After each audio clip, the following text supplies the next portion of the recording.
Was very happy. Gauri Ganesha ಹಬ್ಬನೂ celebrate ಮಾಡಿದ್ರಿ, ಮದುವೆ ಆದ್ಮೇಲೆ ಲಕ್ಷ್ಮಿ ಹಬ್ಬನೂ ಸೆಲೆಬ್ರೇಟ್ ಮಾಡ್ರಿ, ಏನ್ ಕೇಳ್ಕೊಂಡ್ರಿ? ಒಳ್ಳೆ ಸಕ್ಸಸ್ ಸಿಗ್ಲಿ, ಲೈಫಲ್ಲಿ ಖುಷಿ ಖುಷಿಯಾಗಿ ಹೀಗೆ ಇರೋಣ ಅಂತ ಕೇಳ್ಕೊಂಡು. ಗುಡ್ ನ್ಯೂಸ್ ಯಾವಾಗ ಕೊಡ್ತೀರಾ ಅಂತ?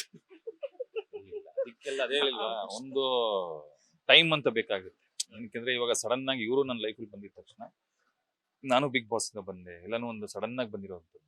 ಸೊ ಹಾಗಾಗಿ ಹಂಗಿರ್ಬೇಕಾದ್ರೆ ಅವಳಿಗೂ ಒಂದು ಸ್ವಲ್ಪ ಟೈಮ್ ಕೊಡಬೇಕು, ಅದರಿಂದ ಹೊರಗಡೆ ಬರಬೇಕು. And even she should see the some ನಮ್ಮ ಇಂಡಸ್ಟ್ರಿ ಅವ್ರಲ್ಲಿ ಕನೆಕ್ಷನ್ಸ್ ಇಲ್ಲ. ಆ ಕನೆಕ್ಷನ್ಸ್ನ ಈಗೀಗ ನೋಡ್ತಿರೋದೆ. ನೀವು ನೋಡ್ದಂಗೆ ನಾನು ಒಂದು 2-3 ಫಂಕ್ಷನ್ಗಳು ಅಷ್ಟೇ ಅಟೆಂಡ್ ಮಾಡಿದ್ದೆ. ಶಿ ವಾಸ್ ವೆರಿ ಶಾಕ್ಡ್, ನಾನು ಏನು ಮಾತಾಡಬೇಕು, ಎಲ್ಲಿ ಮಾತಾಡಬೇಕು, ಹೆಂಗೆ ಗೊತ್ತಾಗಲ್ಲ ನನಗೆ ಅಂತ. ಸೊ ಹಂಗಿರ್ಬೇಕಾದ್ರೆ ಇವನ್ ಐ ಶುಡ್ ಮ್ಯಾನಿಪುಲೇಟ್, ಹಿಂಗಲ್ಲಮ್ಮ ಹಿಂಗಿರ್ಬೇಕು, ಹಿಂಗೆ ಇದ್ಬಿಡು ಅಂತ ಹೇಳ್ಬಿಟ್ಟು ನಾವು ಹೇಳ್ಕೊಡ್ಬೇಕಾಗುತ್ತೆ. ಸೊ ಅದನ್ನೆಲ್ಲ ಒಂದು ಹೊಸ ಜಗತ್ತು ಅವಳು ನೋಡ್ತಿರೋಂಥದ್ದು. ನಾವು ಆಲ್ಮೋಸ್ಟ್ 15-16 ವರ್ಷದಿಂದ ನೋಡ್ಕೊಂಡ್ ಬಂದಿರೋದು.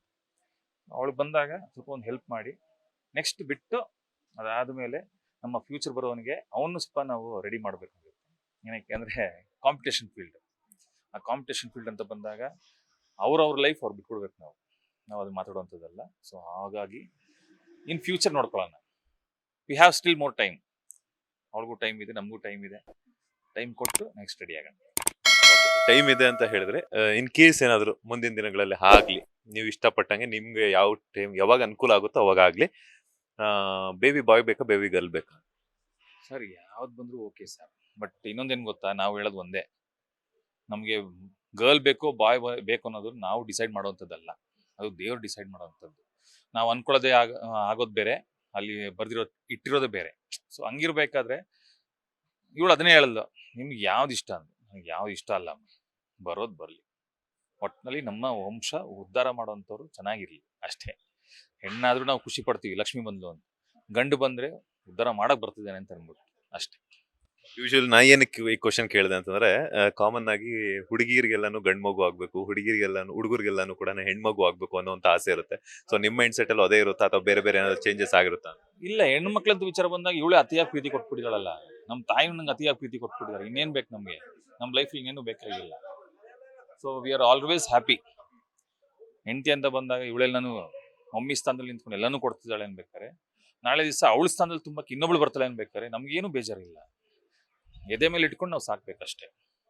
ಆ ಪ್ರೀತಿ ವಿಶ್ವಾಸನ ಒಂದು ದೊಡ್ಡವ್ರು ಕೊಡ್ಬೇಕಾಗಿರೋ ಗೌರವನ ನಾವು ಎಲ್ಲಿ ಕೊಡಿಸ್ಬೇಕು ಅಷ್ಟು ಮಾತ್ರ ಕೊಡಿಸ್ತೀವಿ. ಲೈಫಲ್ಲಿ ಏನೆಲ್ಲ ನಡೀತಾ ಇದೆ ಈಗ? ಮಾತಾಡ್ತಾ ಹೇಳ್ತಾ ಇದ್ರಿ, ಸಿನಿಮಾ ಇತ್ತು, ಸಿನಿಮಾ ಶೂಟಿಂಗ್ ಇತ್ತು, ಸೀರಿಯಲ್ ಶೂಟಿಂಗ್ ಇತ್ತು ಅಂತ ಹೇಳ್ಬಿಟ್ಟು ಏನೆಲ್ಲ ಪ್ರಾಜೆಕ್ಟ್ ಗಳಲ್ಲಿ ಬಿಸಿ ಆಗಿದ್ರು? ಇವಾಗ ಸದ್ಯಕ್ಕೆ ಅದೇ, ನಾನು ಕೋಣ ಮುಗಿಸ್ದೆ. ಕೋಣ ಮುಗಿಸಿದ ತಕ್ಷಣ ಇಮಿಡಿಯೇಟ್ ಆಗಿ ನನಗೆ ದೃಷ್ಟಿಪಟ್ಟು ಬಂತು, ಅದನ್ನು ಮುಗಿಸ್ಬಿಟ್ಟು ಕೊಟ್ಟಿದ್ದೀನಿ. ಆಮೇಲೆ ತೆಲುಗುವಿಂದ ಒಂದು 2-3 ಸೀರಿಯಲ್ ಕೇಳಿದ್ದಾರೆ ಆಫರು ಈ ಟಿವಿಗೆ. ಸೊ ಅದನ್ನು ನಾವು ಮಾತಾಡ್ಬೇಕಾದ್ರೆ ಅವ್ರು ಅದನ್ನೇ ಹೇಳಿದ್ರು, ಇಲ್ಲ ಸರ್ ವಿಲನ್ ಕ್ಯಾರೆಕ್ಟರ್ ಆಪ್ಟ್ ಆಗಿದೆ ನಿಮಗೆ, ತೆಲುಗುಗೆ ಬರೋದಕ್ಕೆ ತುಂಬ ಚೆನ್ನಾಗಿದೆ, ಆಮೇಲೆ ನಿಮ್ಮ ಅಪಿಯರೆನ್ಸ್ ತುಂಬ ಚೆನ್ನಾಗಿದೆ, ನಮ್ಗೆ ಅದು ಬೇಕು ಅಂತ ಹೇಳಿದ್ರು. ಸೊ ಅದು ಬಿಟ್ಟರೆ ನೆಕ್ಸ್ಟ್ ನನ್ನ ಕನ್ನಡದಲ್ಲಿ ಒಂದು ಒಳ್ಳೆ ಸಬ್ಜೆಕ್ಟಿಗೆ ನಾನು ವೆಯ್ಟ್ ಮಾಡ್ತಾ ಇರೋಂಥದ್ದು. ಮೊನ್ನೆ ಯಾರೊಬ್ರು ಮಾತಾಡಿದ್ರು, ಇಲ್ಲ ಸರ್ ಒಂದು ಒಳ್ಳೆ ಸ್ಕ್ರಿಪ್ಟ್ ಇದೆ, ಒಂದು ನೆಗೆಟಿವ್ ಶೇಡ್ ತುಂಬ ಚೆನ್ನಾಗಿದೆ, ನಿಮ್ಮ ದೃಷ್ಟಿಪಟ್ಟು ನೋಡ್ಬಿಟ್ರೆ ನಮಗೆ ಅನಿಸಿದ್ದೇನು ಅಂದರೆ ಅದೊಂದು ಒಳ್ಳೆ ಕ್ಯಾರೆಕ್ಟ್ರು, ನೀವು ಕೊಟ್ಟಿರುವಂಥ ಎಕ್ಸ್ಪ್ರೆಷನ್ಸ್ ನಮ್ಗೆ ತುಂಬ ಇಷ್ಟ ಆಯಿತು. ದೊಡ್ಡ ಬಡ್ಜೆಟ್ದಲ್ಲಿ ಯಾವುದು ಬರ್ತಾ ಇಲ್ವಾ ಅಂದರು. ಸರ್ ದೊಡ್ಡ ಬಡ್ಜೆಟ್ ಅನ್ನೋದಕ್ಕಿಂತ ಜಾಸ್ತಿ ಆ ಕ್ಯಾರೆಕ್ಟರ್ ನಮ್ಗೆ ಇಂಪಾರ್ಟೆಂಟ್ ಆಗಿರಬೇಕು, ಆ ಕ್ಯಾರೆಕ್ಟ್ರಲ್ಲಿ ನಾವು ಆಟ ಆಡಬೇಕು. ಅಂಥ ಕ್ಯಾರೆಕ್ಟರ್ ಬಂದಾಗ ಡೆಫಿನೆಟ್ಲಿ ಮಾಡೇ ಮಾಡ್ತೀನಿ ಅಂದಾಗ ಅವ್ರು ಅದನ್ನೇ ಹೇಳಿದ್ರು, ಇಲ್ಲ ಸರ್ ಇನ್ನೊಂದು 2-3 ಸಬ್ಜೆಕ್ಟ್ ನನ್ನ ಹತ್ರ ಇದೆ, ನಾನು ಮಾತಾಡ್ತೀನಿ ಅಂದರು. ಸೊ ಹಾಗಾಗಿ ಅದೊಂದು ಬರ್ತಾ ಇದೆ, ಬಂದಾಗ ಡೆಫಿನೆಟ್ಲಿ. ದೃಷ್ಟಿಪಟ್ಟು ಅಲ್ಲಿ ಆಕ್ಟ್ ಮಾಡಿದೀರಾ ಅಂತ ಹೇಳಿದ್ರೆ, ಇವತ್ತು ವಿಜಯ್ ಸೂರ್ಯ ಅವರ ಹುಟ್ಟುಹಬ್ಬ. ಸೊ ಯಾವ ರೀತಿ ವಿಶ್ ಮಾಡ್ತೀರಾ ಅಕಸ್ಮಾತ್ ಆಗಿ ಸಿಕ್ಕಿದ್ರು ಕೂಡ? ಡೆಫಿನೆಟ್ಲಿ ಈಸ್ ಅ ಗೆಳೆಯ. ಆ್ಯಂಡ್ ದೃಷ್ಟಿಪಟ್ಟಲ್ಲಿ ದತ್ತಾಬಾಯಿ ಅಂತಿದ್ವಿ.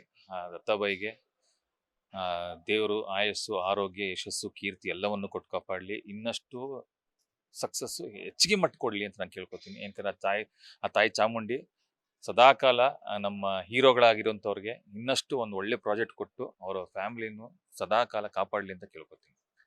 ತ್ರಿವಿಕ್ರಮ್ ಅವ್ರು ಸಿಕ್ಕಿದ್ರಾ ಅಂತ? ಅದನ್ನ ನೀವೇ ಕೇಳ್ಬೇಕು. ಅವಾಗ ಅವನು ಕೇಳಬೇಕು. ಇವಾಗ ಗರ್ಲ್ ಫ್ರೆಂಡ್ ಬಾಯ್ ಫ್ರೆಂಡ್ ಆದ್ರೆ ಹೆಂಗೋ ಪ್ಲಾನ್ ಮಾಡ್ಕೊಂಡು ಸಿಕ್ಬಿಡ್ತಾರೆ. ಈ ಬ್ರದರ್ಸು ಸಿಸ್ಟರ್ಸು ಅಂತ ಇರ್ತಾರಲ್ಲ, ಅದ್ರ ಮಧ್ಯದಲ್ಲಿ ಆ ಬಾಂಡಿಂಗ್ ಬೆಳೆದಾಗ ಸಿಗಕ್ಕೆ ಅವ್ರು ರೆಡಿನೇ ಇಲ್ಲ. ಅವರು obviously I know that, industry ಇರೋರು ಅವ್ರು ಬ್ಯುಸಿ ಇದ್ದಾರೆ. ಜೋಕ್ಸ್ ಅಪಾರ್ಟ್, ಅವನು ಒಳ್ಳೇದಾಗ್ಲಿ ಅವನಿಗೆ. ನಾನೇನೋ ಅವ್ನಿಗೆ ಫೋರ್ಸ್ ಮಾಡಕ್ ಹೋಗಲ್ಲ, ಎಲ್ಲರೂ ಒಂದ್ ಕಡೆ ಸಿಕ್ತಾನೆ. ಅವನು ಇಂಡಸ್ಟ್ರಿ ಚಿಕ್ಕದಾಗಿದೆ, ಸಿಕ್ಕಿದಾಗ ಮತ್ತೆ ಅವನ ಹತ್ರ ಬೈಸ್ಕೊತಾನೆ. ಇಲ್ಲ ಬಯ್ಯ ಅಂತ ಅವ್ನಿಗೆ ಗೊತ್ತಲ್ಲ, ಅವ್ನ್ ವರ್ಡ್ ಬಂದೇ ಬರುತ್ತೆ, ಅವ್ರು ಸಿಗ್ತಾನೆ. ಸಿಕ್ಕಾಗ ತ್ರಿವಿಕ್ರಮ್ ಅವ್ರಿಗೆ ಏನಂತ ಬೈತೀರಾ ಅಂತ?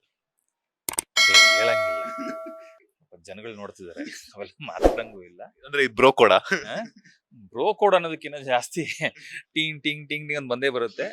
ಓಕೆ ಆಯ್ತು ಭಯ್ಯ ಅಂತ ಸುಮ್ಮನೆ ಬಿಡ್ತೀವಿ.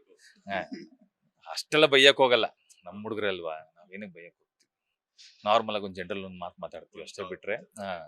ಅದು ಬಿಟ್ರೆ ಇಲ್ಲ ಭಯ್ಯ ಅಂತ ಅವ್ನು ಸುಮ್ಮನೆ ಆಗೋಯ್ತಾನೆ. As a brother is good. ಅವನಿಗೆ ಒಂದು ಒಳ್ಳೆ ಸಕ್ಸಸ್ ಸಿಗ್ತಿದೆ, ಅದು ನಮ್ಗೆ ತುಂಬಾನು ಖುಷಿ ಇದೆ. ಇನ್ನಷ್ಟು ಬೆಳೀಲಿ ಅವನು. ಬಿಗ್ ಬಾಸ್ ಸೀಸನ್ 12 ಶುರು ಆಗ್ತಿದೆ. ಸೊ ಯಾರೆಲ್ಲ ಹೋಗ್ಬಹುದು ಅಂತ ನಿಮ್ಮ ಒಂದು ತಲೆಯಲ್ಲಿ ಹೊಳಿತಾ ಇದೆ ಅಂತ? ಸರ್ ಅದನ್ನ ನಾವು ಡಿಕೋಡ್ ಮಾಡಂಗೇ ಇಲ್ಲ. ಯಾರು ಬರ್ತಾರೋ ಹೋಗ್ತಾರೋ ಅಲ್ಲ, ಒಂದು ಗೆಸ್ ಮಾಡಿದ್ರು ಈಗಿನ ಟ್ರೆಂಡ್ ಅಲ್ಲಿ ಕೆಲವರೆಲ್ಲ ಸೆನ್ಸೇಷನ್ ಮಾಡಿರುವಂಥವ್ರು ಇರ್ಬೋದು, ಮಾಡದೆ ಇರೋರು ಅಂತಾನೂ ಇರ್ಬೋದು, ಮಾಡಬೇಕು ಅಂತ ಕಾಯ್ತಿದ್ದವ್ರು ಇರ್ಬೋದು, ಎಲ್ಲನೂ ಇರುತ್ತೆ. ನೀವು ನೋಡಿರ್ತೀರ ಸೋಷಿಯಲ್ ಮೀಡಿಯಾದಲ್ಲಿ, ನೀವು ಅವ್ರ ಜೊತೆ ಕೆಲವು ಇಂಟರ್ವ್ಯೂಗಳಲ್ಲಿ ಮಾಡಿರ್ತೀರ. ನನ್ನ ಕ್ಲೋಸ್ ಆಪ್ತರೇ ಇರ್ಬೋದು, ಹೇಳಕ್ಕಾಗಲ್ಲ. ಬಟ್ ಏನಂದ್ರೆ ಕೆಲವು ಕಾರಣಾಂತರದಿಂದ ಕೆಲವರು ಹೋಗಕ್ಕಾಗಲ್ಲ, ಕೆಲವರು ಹೋಗಕ್ಕೆ ರೆಡಿ ಆಗಿದ್ದಾರೆ.